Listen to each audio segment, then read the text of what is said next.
Hello and welcome. My name is Kevin. This is Do It for Bruce. We're here in CK3 once more with another Immortal time-lapse for you all. Thank you to Brian Bellinger for the suggestion of adding the Ragnar family, all the children of Ragnar Lothbrok. We've added all their children to the status of Immortal and having 100 stats in each of the categories. 4 different brothers have now been added with their lovely children if they have them as well. We also have still the Immortal Karlings here. We might see a little bit of Viking rating on these poor Catholics, but let's get into our prediction. For all you gamblers out there, here is my prediction.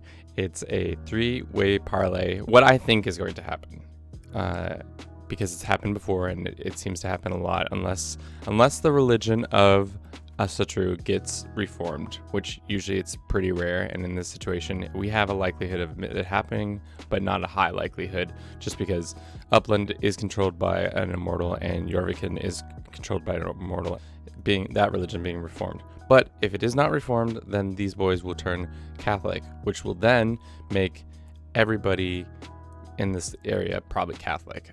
So that's my first prediction. Second prediction, piggybacking off that first one, which makes it a parlay, is that there's going to be several mega nations, probably 2. My guess is 2, just depending on how things break down. And my guess is West Francia will be one of them, and then I'm going to say Sweden is the other one. And finally, Catholics will be the dominant faith. Will be my 3-way parlay.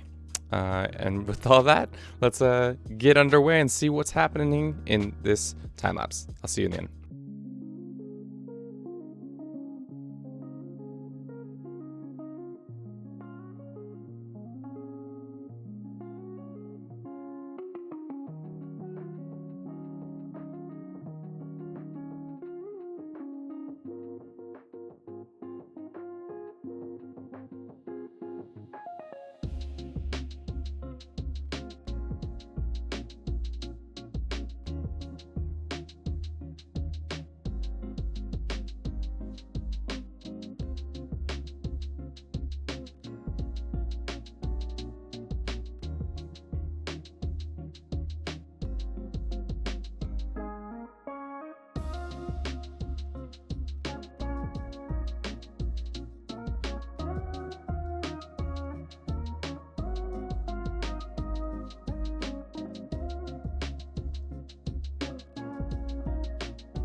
All right, here we are in the post. As we can see, we are 473 years in the future. Not as far as we did last time, just because the game, for whatever reason at this point, it has an issue where it takes several minutes just to go through one day. So I cut it short because it was going for hours and hours and not making very much progress. So I think this is a good cutoff point. We have our answers, at least for most of the predictions I've made.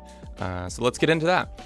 First and foremost, I predicted that there would be only several mega nations if the Christian faith was the dominant faith. And it looks like that has occurred. These boys didn't reform Asatru, which sucks. But Insular, surprisingly, made an appearance. But Catholics, for the most part, and Orthodox, for a lesser extent, are the most dominant faith. West Francia looks like the most dominant, but actually England has the more territory, you would say. But it looks like power-wise, it goes to West Francia, unless Novgorod or any of these other random nations. Denmark's pretty strong as well, but I think it is Francia, I guess, now is the more powerful. And as usual, the Byzantines are just like, hey, by the way, we're all just getting into big blob form? Sure, I'd love to join that coalition of big blobness. Let's see who of our immortals is still alive. I imagine there's quite a few, depending on how things. Looks like quite a bit survived from both families. 11 from Ragnar's offspring, and 10 from the Karling family still exist. Unfortunately, we did not get our major conflict between Catholics and us true, but we did see some snapping between the major nations. But between the two families, it looks like West Francia is the most powerful, but the Ragnar offspring have more land and combined total of more power. So I think we'll give the W to the Ragnar family. Mongols did, as usual, an okay job. Nothing to really comment there. Culture-wise, it looks like French is the most dominant in Western Europe. Greek is pretty dominant. In 450 years, looks like the French, that's probably why the French are so dominant, is because this man has literally outdone it with development. There's like the most developed France I've ever seen. Comparatively, like, I guess the south of England is pretty developed. These areas are developed, but like, I don't know why Novgorod wasn't developing their land. They were too busy probably just conquering and continuing their domination in that way, but not in a development game. England did a crazy job. Jerusalem, as usual, making another appearance. Syria, another Crusader kingdom. It's funny because as soon as Jerusalem forms, I feel like, and it's an Orthodox Jerusalem too. Whoa. I feel like when Jerusalem forms in these Immortal campaigns, it spells doom for the Muslim faith, just because maybe they don't have as much fervor because they lose a lot of their holy lands to the Christians. All right, so in conclusion, what we found out is, in the future, if you want to have Christians fight other people, you have to have those other people be a reformed religion. They will reform to Christianity, which that makes for an interesting time lapse, but not as interesting because they don't have the strong antagonism as they normally would when they are opposite faiths. Because when you're both good Christian boys, why would you fight over good Christian lands? That's all for us today. Thank you so much for watching. If you enjoyed this, don't forget to like, comment, subscribe, and have a good rest of your day. I'll see you in the next one. Ciao.